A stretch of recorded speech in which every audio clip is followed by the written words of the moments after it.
The moment the bear cub tugged at his jacket, Private Michael Cooper knew this wasn't going to be an ordinary patrol. What happened next would challenge everything he thought he knew about wildlife survival and the thin line between instinct and protocol. Dawn painted the Montana sky in shades of amber and rose, casting long shadows through the towering pines of Glacier National Park. The crisp October air bit at Michael's cheeks as he adjusted the weight of his standard-issue rifle against his shoulder. 3 months into his border patrol assignment, the Chicago native still hadn't quite adjusted to the profound silence of these remote mountains. Back home, silence meant danger lurking in dark alleys. Here, in this vast wilderness, silence held different meanings, ones he was still learning to decipher. The crunch of fallen leaves beneath his boots echoed through the unusually still forest. No birdsong. No rustling in the underbrush. No distant calls of elk that typically accompanied his dawn patrols. Just an eerie calm that made the hair on the back of his neck stand up. Something felt off, and in his 24 years of life, the last 4 spent in military service, Michael had learned to trust that feeling. His commanding officer's words from yesterday's briefing echoed in his mind. Remember, Cooper. Increased wildlife activity this season. Bears preparing for hibernation. Keep your distance. Avoid interaction. Report any unusual behavior. Simple rules that had served him well until now. Michael checked his watch. 0600 hours. The sun had barely cleared the eastern peaks, and already the day felt different. The morning fog clung to the ground like phantom fingers, wrapping around ancient tree trunks and obscuring the forest floor. His fellow officers had initially laughed at his city background, a Chicago boy assigned to wilderness patrol. The irony wasn't lost on him. Everything he knew about wild animals came from training manuals and brief orientation sessions. Bears avoid humans. Wolves keep their distance. Mountain lions rarely show themselves. Nature follows predictable patterns. At least, that's what they taught him. Michael paused at his first checkpoint, reaching for his radio to make the routine morning report. Cooper checking in. Sector 7, all clear. No unusual. He stopped mid-sentence, his trained eyes catching movement in his periphery. Something was different about this movement, too deliberate for a deer, too careful for a moose. The fog parted slightly, revealing a sight that made his breath catch in his throat. 2 bear cubs, their dark brown fur glistening with morning dew, stepped into the clearing roughly 50 yards ahead. Michael's mind raced through his training protocols. Bear cubs meant a protective mother nearby. Every survival guide, every wildlife manual screamed at him to create distance. Yet, these cubs moved with strange purpose.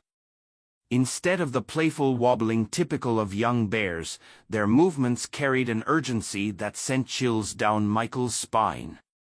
The smaller cub, in particular, moved with an almost human-like deliberation, its dark eyes fixed intently on Michael's face.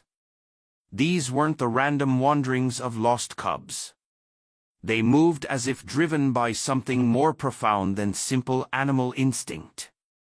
His hand instinctively tightened on his rifle as the cubs drew closer, now just 30 yards away. The larger cub paced back and forth, its movements becoming more agitated, more insistent. The smaller one suddenly sat back on its haunches and lifted its front paws in a gesture so startlingly human-like that Michael nearly dropped his weapon. The cub's behavior defied everything he had learned about wildlife. They showed no fear, no aggression. Instead, they exhibited something he never expected to see in wild animals: purpose. The smaller cub repeated its lifting gesture, looking directly at him, then turning its head back toward the direction they had come from. The larger one whimpered softly, a sound that carried notes of what could only be described as desperation. Michael's mind raced through his options. Standard procedure said to back away slowly. To never engage with wildlife, especially bear cubs. But these cubs were breaking every rule of wild animal behavior. They approached again, this time with soft sounds that seemed almost like pleading. The smaller one made that same lifting gesture, its eyes holding an expression that seemed impossible for a wild animal: fear, desperation, intelligence. The morning silence suddenly felt heavy with meaning. No birdsong, because the forest was holding its breath. No wildlife sounds, because something had disrupted the natural order. And now, these cubs, acting with such clear purpose, trying so hard to communicate with a human. Everything Michael knew about wildlife behavior told him to retreat. Everything his instincts told him about intelligence and desperation urged him to understand. Both cubs moved in perfect synchronization, taking steps forward, then looking back the way they came, then returning their gaze to him. Their movements formed a clear pattern. "Follow us." The sun had fully risen now, casting long shadows through the trees. Michael checked his surroundings again, looking for signs of the mother bear. The cub's behavior suggested she wasn't nearby, which opened up even more unsettling questions. Young cubs never strayed far from their mother. Never approached humans. Never acted with such clear, intelligent purpose. Yet here they were, deliberately seeking human help, showing behaviors that shouldn't be possible. The smaller cub made another sound, unlike anything Michael had heard before. Not a growl. Not a typical bear vocalization. But something that could only be described as a plea. It echoed through the quiet forest, carrying such raw emotion that Michael felt it in his chest. As he stood frozen between protocol and compassion, the smaller cub did something that would forever change the course of that October morning. It reached forward and tugged at his jacket with its paw. Its eyes met his, with an intelligence that defied everything he thought he knew about the natural world. Through the crisp mountain air, the cub's desperate whimpers pierced the silence of the forest. Michael watched, transfixed, as they orchestrated a dance of communication that challenged everything he'd been taught about wildlife behavior. The smaller cub, its fur a shade lighter than its siblings, continued its extraordinary display, rising on its hind legs every few moments to gesture with surprising precision. His radio felt heavy on his belt, protocol demanding he report this unprecedented encounter. Yet something held him back. The same instinct that had kept him alive during his military training now told him this was beyond anything his superiors would understand or believe. The cubs moved with a synchronization that spoke of desperate purpose, their dark eyes never leaving his face as they performed their intricate ballet of plea and persuasion. The larger cub paced in tight circles, its movements becoming more agitated with each passing minute. Unlike the random wanderings of typical bear cubs, these motions formed a clear pattern. 3 steps forward. A pause to ensure Michael was watching. Then a deliberate turn toward the direction they had come from. The message was unmistakable.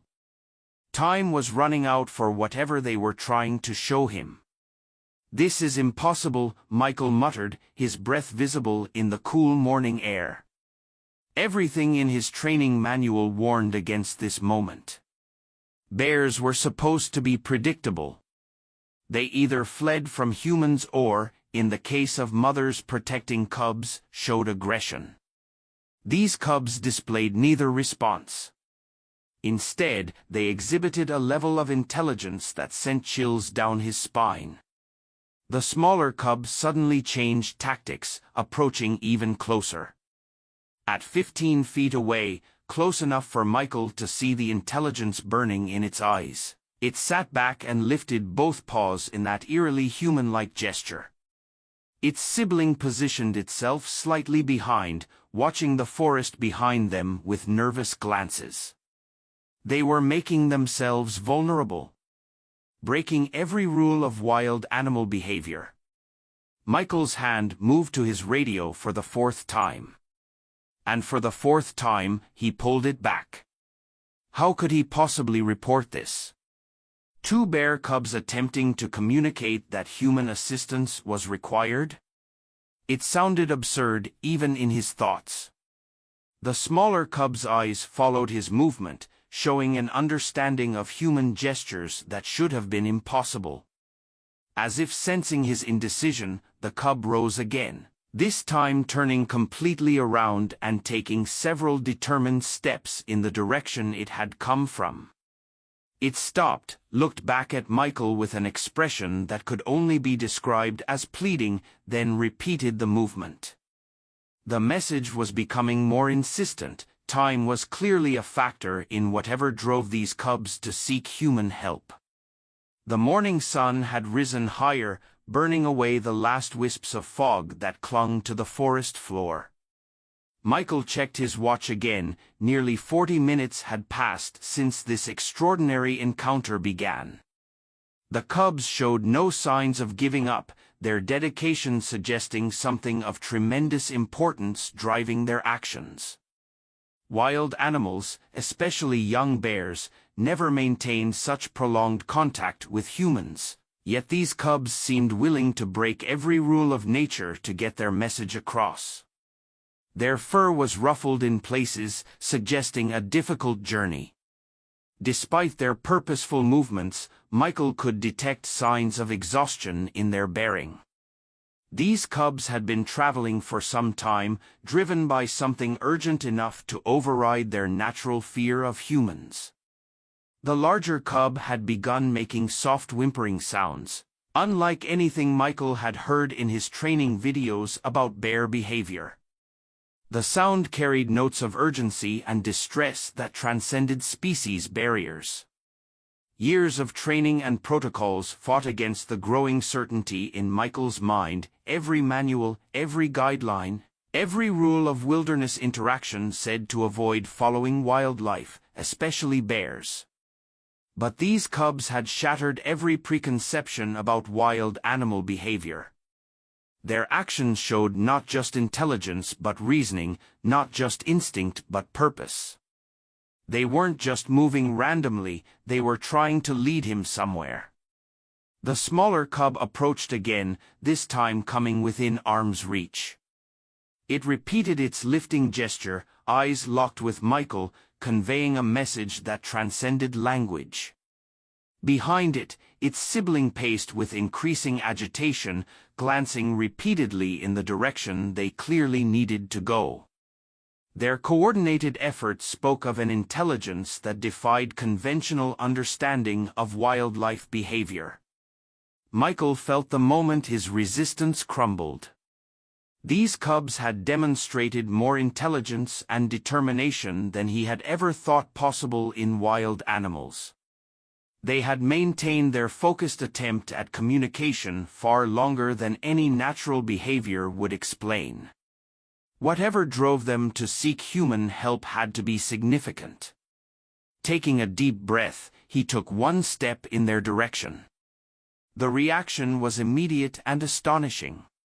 Both cubs perked up, their entire demeanor changing from desperation to what could only be described as hope. They moved forward with renewed energy, constantly looking back to ensure he was following. Their coordinated movements now had a clear purpose. They were guides, and they had finally convinced their chosen human to follow. As Michael took another step forward, officially breaking every protocol he'd been taught, he couldn't shake the feeling that he was about to become part of something extraordinary. The cubs moved ahead with practiced precision, maintaining a perfect distance, not too far that he would lose sight of them, not too close to make him uncomfortable. Their intelligence showed even in this careful balance, proving with each step that their behavior was far beyond simple animal instinct. The smaller cub looked back one more time, its eyes meeting Michael's with an expression that seemed to say, "Trust us." And in that moment, as the morning sun filtered through the canopy above, Michael realized he already did. The forest had grown denser as Michael followed his unusual guides deeper into unknown territory. Sunlight filtered through the thick canopy in broken shafts, creating a shifting tapestry of light and shadow on the forest floor. The cubs moved with surprising speed yet maintained that remarkable awareness of their human follower, never straying too far ahead, never letting him fall too far behind. Every few yards, they would pause in perfect synchronization, the smaller cub looking back with that same pleading gesture while its sibling scanned the path ahead. Only when they were sure Michael was still following would they continue their urgent journey. He checked his watch. They had been traveling for nearly 40 minutes, moving steadily uphill through increasingly rough terrain. The familiar trails had long disappeared. They were moving through untouched wilderness now, following a path that only the cubs seemed to know. Fallen logs and thick undergrowth made progress difficult, yet the cubs navigated each obstacle with practiced ease. They would wait patiently when Michael had to climb over massive tree trunks or push through dense brush, their eyes never leaving him, their anxiety growing more visible with each delay. His training screamed at him with each step, "Never follow wildlife. Never leave your patrol route. Never trust wild animals." Yet these cubs had shown such extraordinary behavior that normal rules seemed meaningless. They moved with purpose, communicated with intelligence, and displayed a level of trust in humans that defied everything he knew about wild animals. The morning had grown warm, and sweat trickled down Michael's back despite the cool mountain air. His rifle felt heavier with each step, a reminder of the protocols he was breaking. The cubs led him through a maze of towering pines, their path seemingly random but executed with too much precision to be anything but deliberate. A sudden change in the cubs' behavior sent Michael's heart racing. They had stopped at the edge of a small ravine, their bodies tense and alert. The larger cub turned completely around, facing Michael with an intensity that rooted him to the spot. Its sibling made that distinctive whimpering sound again, but this time, the noise carried notes of both warning and encouragement. The forest had grown eerily quiet again. No birds called. No small animals rustled in the underbrush. Even the wind seemed to hold its breath. The cubs' anxiety was palpable now. They paced back and forth at the ravine's edge, their movements becoming more urgent, more insistent. The smaller one stood on its hind legs, gesturing with increasing desperation. Michael tightened his grip on his rifle, not for protection from the cubs, but from the growing sense that something was very wrong in these woods. They had led him far from his patrol route, deep into territory he had never explored. Their behavior suggested they were approaching their destination, and their increasing agitation hinted at the urgency of the situation. Through the trees ahead, he caught glimpses of what appeared to be an unnatural clearing. The cubs' behavior changed again, they crouched lower to the ground, their movements becoming more cautious. Yet they still maintained that incredible awareness of Michael, ensuring he followed their lead. Their eyes held a mix of fear and determination that transcended any normal animal behavior. As they approached the clearing's edge, Michael detected unfamiliar scents on the breeze, metal, oil, and something else he couldn't quite identify. The cubs moved with even greater care now, leading him through dense undergrowth that provided cover while offering a view of what lay ahead. What he saw made his blood run cold. The clearing wasn't natural at all. Metal glinted in the morning sun, cages, traps, and what appeared to be vehicle tracks cutting through the earth. This was some kind of operation, hidden deep in the wilderness where no regular patrols would find it. The cubs pressed closer to the ground, their bodies trembling slightly as they guided Michael to a better vantage point. From their new position, he could see the full extent of what appeared to be a sophisticated poaching operation. Empty cages of various sizes lined one side of the clearing, while crude but effective snares were scattered throughout the area.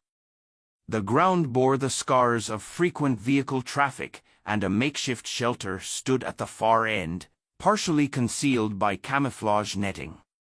The cubs' extraordinary behavior suddenly made terrible sense. They hadn't just been seeking help, they had been leading him to evidence of a crime. Their intelligence went beyond mere animal instinct. They had somehow understood that this human activity was wrong and had sought out someone who could stop it. A sound from the cubs drew Michael's attention to the center of the clearing, and what he saw there made his heart stop. A large female bear, clearly the cub's mother, lay motionless but breathing, her massive body entangled in multiple snares. The traps had been cunningly engineered to capture without killing, suggesting this was no random poaching operation but something far more organized. The cubs' whimpers grew softer, more distressed, as they watched their mother from the safety of the undergrowth. They turned to Michael with expressions that seemed to plead, "Now you understand."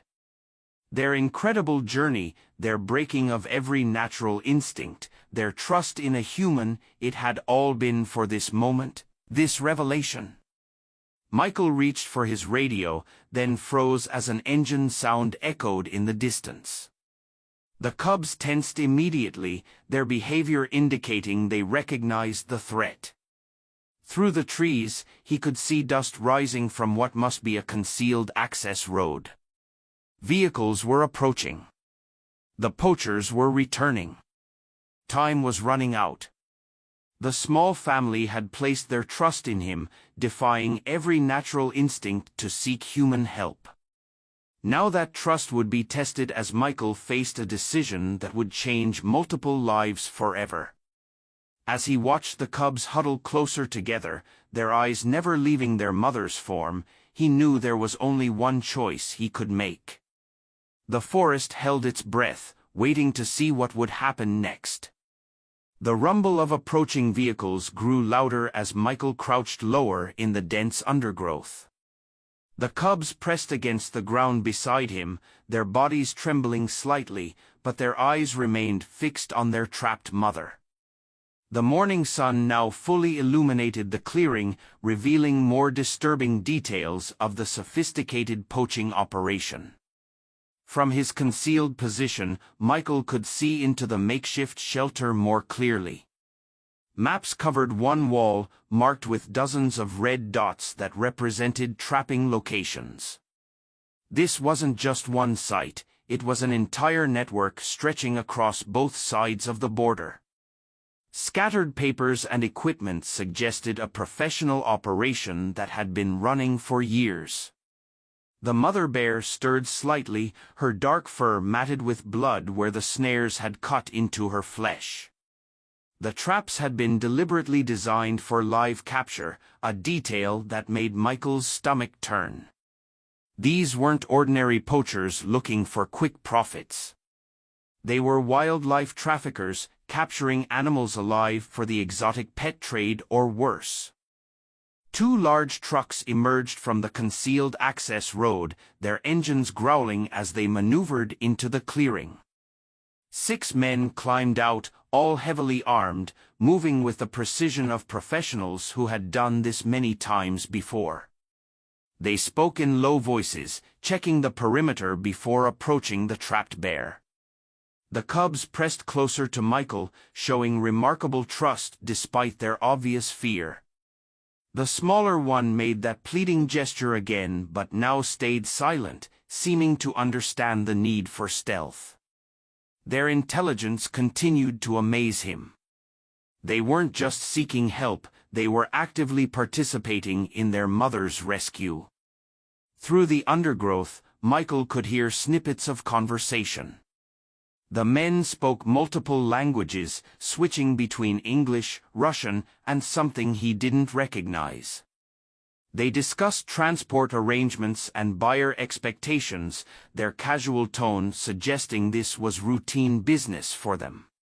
"The Chinese buyer wants this one alive," one man said, approaching the mother bear with a tranquilizer gun.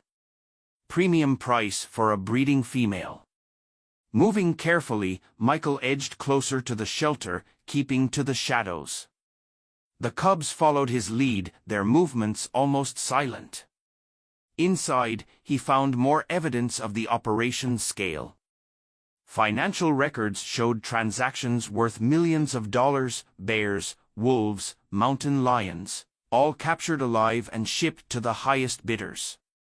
A document caught his eye, an incident report from 6 months ago. The poachers had documented a problem with local forest guards who had discovered one of their sites and rescued several trapped animals. The report mentioned a female bear and cubs among those freed, noting with frustration how unusually calm the bears had remained around the rescue team. Everything suddenly clicked into place. The cubs remembered that rescue. They had experienced human kindness during that operation, watching as people freed them and their mother from similar traps. That experience had given them the extraordinary insight to seek human help again. Their intelligence went beyond mere instinct. They had observed, remembered, and reasoned their way through this crisis. The poacher's notes revealed more disturbing details. They had been tracking this bear family since the previous rescue, noting their unusual behavior patterns. The mother had been teaching her cubs to avoid the traps, showing them how to recognize human tools and equipment. The poachers had labeled her abnormally intelligent, a problem animal that needed to be removed because she was teaching other bears to avoid their traps. Michael's military training kicked in as he assessed the situation: 6 armed men, 2 vehicles, and an injured bear that would need careful handling during rescue. He reached for his radio, knowing his next actions would have to be precisely timed. The cubs watched him intently, seeming to understand that help was finally coming. More disturbing discoveries emerged from the shelter's documents. Shipping manifests showed regular deliveries to private collections worldwide, coordinated drop points, corrupted officials, a network that stretched across continents. The red dots on their map represented only the current sites. Old maps showed dozens more locations, suggesting hundreds of animals had already passed through their operation. The mother bear's eyes found Michael through the undergrowth, showing no fear despite her condition. Like her cubs, she displayed an unusual calmness around humans.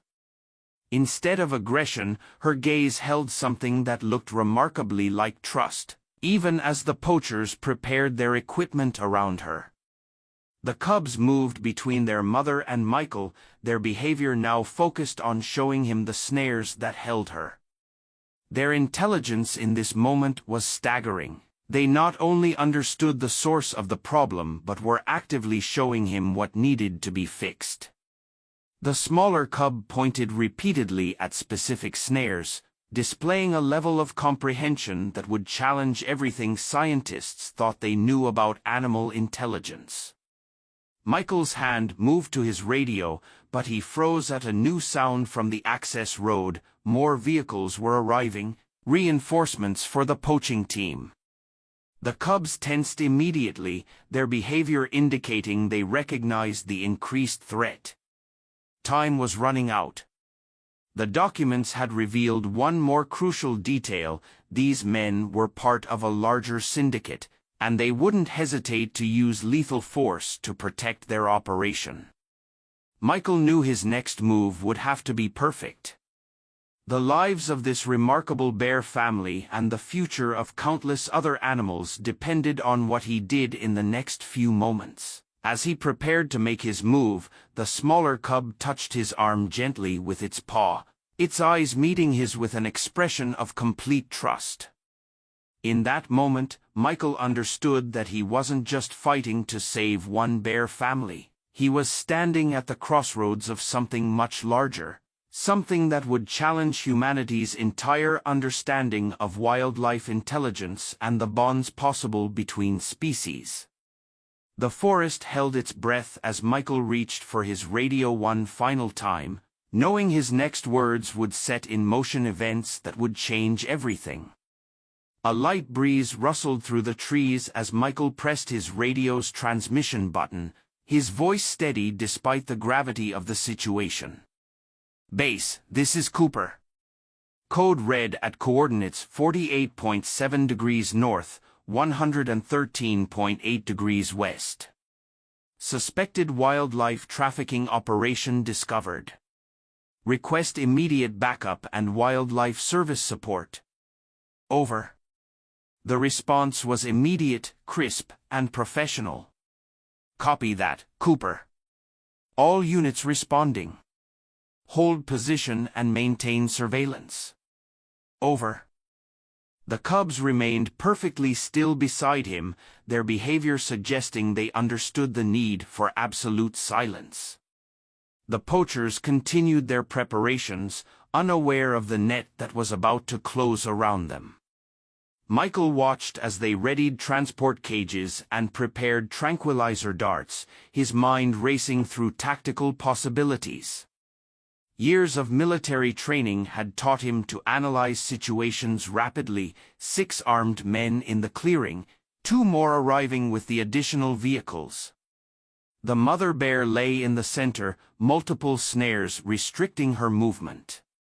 The poachers' vehicles were positioned for a quick exit. They had clearly done this before.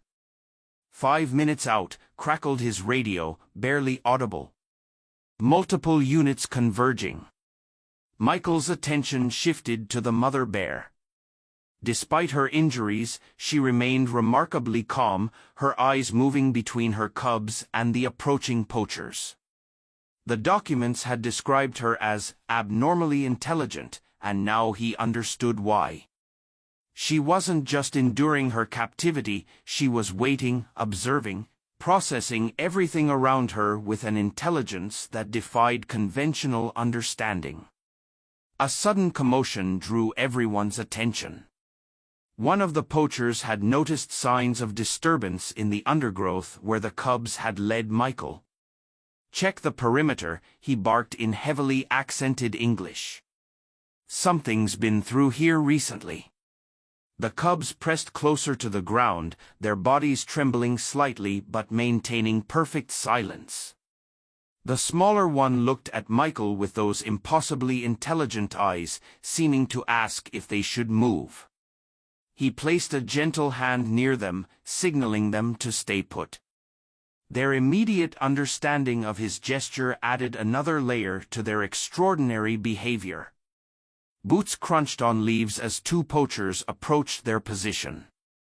Michael calculated angles and distances, knowing he might have to act before backup arrived. The mother bear suddenly let out a low growl, not threatening, but loud enough to draw the poachers' attention back to her. The timing was too perfect to be coincidental. The sound of distant vehicles reached them a moment before radio silence was broken. "All units in position. Moving on my mark." What happened next unfolded with military precision. Multiple vehicles burst into the clearing from different directions as officers emerged from the forest with weapons drawn. The poachers, caught completely off guard, barely had time to reach for their weapons before finding themselves surrounded. "Border Patrol. Drop your weapons. Hands where we can see them." The cubs watched intently as the scene unfolded, showing none of the fear wild animals should display during such chaos. Their focus remained on their mother, waiting for the moment they could reach her. The poachers, realizing they were thoroughly surrounded, began laying down their weapons. Wildlife service vehicles arrived moments later, their experienced team immediately assessing the mother bear's condition. The veterinarian in charge approached carefully, then stopped in surprise as the bear remained calm, watching him with that same intelligent gaze her cubs possessed. "I've never seen anything like this," the vet muttered as he began examining the snares. "She's completely aware of what we're doing. It's almost like she's cooperating." The cubs finally moved from their hiding place, approaching their mother with soft whimpers that carried notes of relief rather than distress. The wildlife service team stepped back in amazement as they watched the cubs gently touch their mother's face, their behavior showing a level of awareness and emotional intelligence that would challenge scientific understanding. As law enforcement officers began processing the scene, Michael provided a detailed report of everything he had discovered. The documents in the shelter revealed an operation far larger than anyone had suspected. The poaching ring had connections across multiple countries, dealing in rare and exotic animals for private collectors worldwide.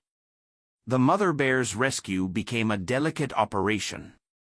The snares had been designed to tighten if the animal struggled, but she remained remarkably still as the veterinary team worked to free her.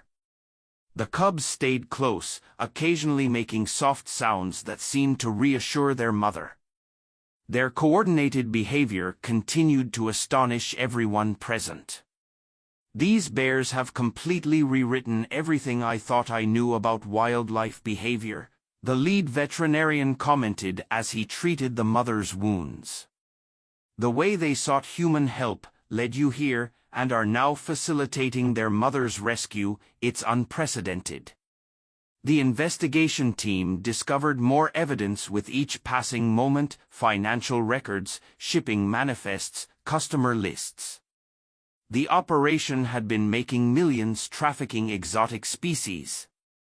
The poachers' detailed notes about the bear family's unusual intelligence had inadvertently documented something else: the remarkable cognitive abilities of animals that humans had underestimated for too long.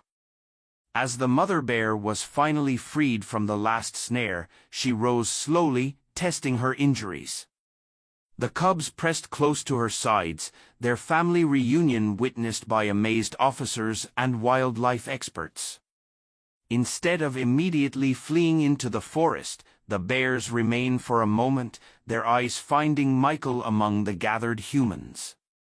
The smaller cub approached him one last time, rising briefly on its hind legs in that same gesture that had started this extraordinary morning, but this time the movement carried a different message, not a plea for help, but what could only be interpreted as gratitude. The mother bear's gaze met his, holding for a long moment that seemed to transcend the barriers between species. Then, with gentle nudges to her cubs, she led her family toward the forest. They paused at the tree line, looking back one final time before disappearing into the wilderness that was their home. As the morning's events transitioned into a major criminal investigation, Michael watched the spot where the bears had vanished, knowing he had been part of something that would change our understanding of wildlife forever. The bears had not only demonstrated remarkable intelligence and trust, but they had shown that the bonds between species could be deeper and more meaningful than anyone had imagined possible. The story of the remarkable bear family spread quickly through law enforcement and wildlife conservation circles, becoming a catalyst for change that would reshape our understanding of animal intelligence and human-wildlife relationships. In the weeks following the raid, the investigation revealed the full scope of the poaching operation. Over 300 animals had been trafficked internationally, generating millions in illegal profits. The discovery led to arrests across 12 countries and the dismantling of one of the largest wildlife trafficking networks in North America. Michael Cooper's report about the cubs' extraordinary behavior sparked intense interest in the scientific community. Wildlife researchers descended on the area, hoping to study the unprecedented level of intelligence displayed by the bear family. Their initial skepticism quickly turned to amazement as they documented similar behavior in other bears from the region. The mother bear, they discovered, had been systematically teaching other bears in the area to avoid human traps. Trail cameras captured footage of her demonstrating to younger bears how to recognize signs of human activity, how to detect hidden snares, and, most remarkably, how to distinguish between threatening and non-threatening human presences. She had created what researchers would later call a cultural transmission of knowledge within the local bear population. During his testimony at the traffickers' trial, Michael provided a detailed account of the cubs' remarkable behavior. They didn't just communicate, he explained to the spellbound courtroom. They reasoned. They remembered past experiences, made logical connections, and developed a plan that required sophisticated problem-solving abilities. They knew exactly who to approach and how to convey their need for help. The case became a turning point in wildlife protection legislation. Congress passed the Enhanced Wildlife Intelligence and Protection Act, which mandated more comprehensive studies of animal cognitive abilities and established stricter penalties for wildlife trafficking. The act specifically cited the bear family's case as evidence that animals possess far greater intelligence than previously acknowledged. 6 months after the rescue, Michael received a call that would bring his extraordinary experience full circle.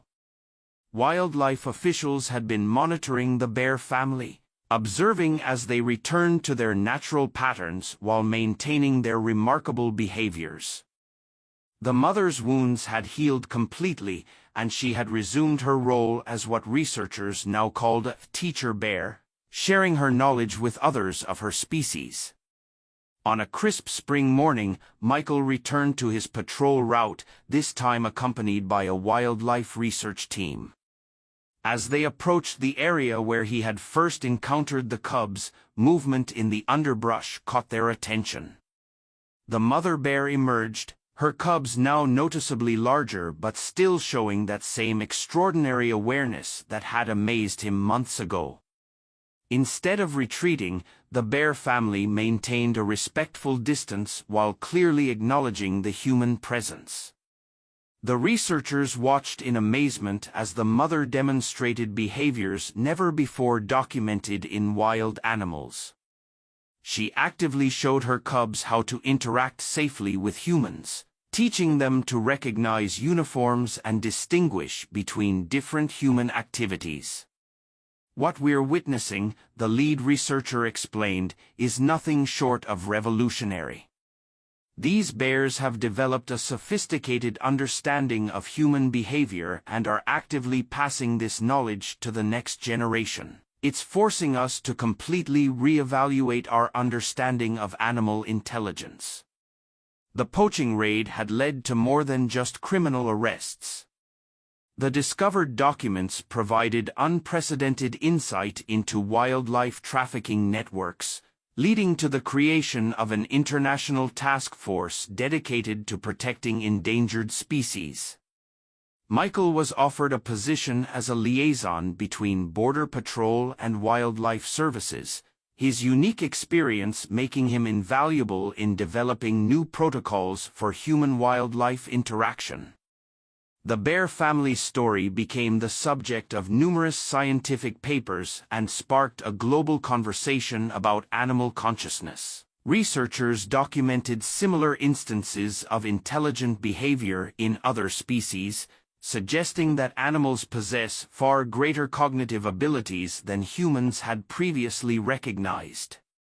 The case became required reading in wildlife management courses, changing how new generations of conservationists approached their work.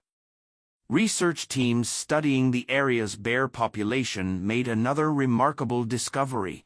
The bears had developed a sophisticated system of communication using vocalizations and gestures that showed signs of what could only be described as cultural learning. The mother bear's teaching had created a community of animals that displayed unprecedented levels of intelligence and adaptation. On the anniversary of the rescue, Michael stood at his old patrol post, reflecting on how one extraordinary morning had changed so many lives. The forest had recovered from the poacher's presence, wildlife returning to their natural patterns, but something fundamental had shifted in how humans viewed their relationship with these remarkable creatures. The smaller cub's gesture, that human-like plea for help, had become symbolic of a deeper truth. That the boundaries between species were more fluid than anyone had imagined. The bear family had demonstrated that intelligence, empathy, and the capacity for trust transcended the barriers humans had constructed between themselves and the natural world. As if to emphasize this point, movement in the undergrowth revealed the bear family once again. They had grown but remained unmistakable. The cubs, nearly grown now, showed the same remarkable awareness that had amazed him a year ago. Their mother, fully healed and confident, watched as her offspring demonstrated their learned behaviors to younger bears, continuing the cycle of knowledge transmission that made this population unique. The mother bear's gaze met Michael's one final time, holding that same intelligence that had challenged everything he thought he knew about wildlife. In that moment, he understood that his experience hadn't just changed procedures or sparked new research. It had revealed a fundamental truth about the capacity for understanding between species. As the bears disappeared back into their forest home, Michael knew that their legacy would continue to shape human understanding of wildlife for generations to come. The extraordinary morning when two bear cubs defied every natural instinct to seek human help had become more than just an amazing story. It had opened humanity's eyes to the remarkable intelligence that had always existed in the natural world, waiting to be recognized and understood. The forest around him seemed different now, not just a wilderness to be patrolled, but a complex community of intelligent beings, each with their own capacity for reasoning, learning, and trust. The line between human and animal intelligence had been redrawn, and in that redrawing lay the hope for a deeper, more meaningful relationship between species.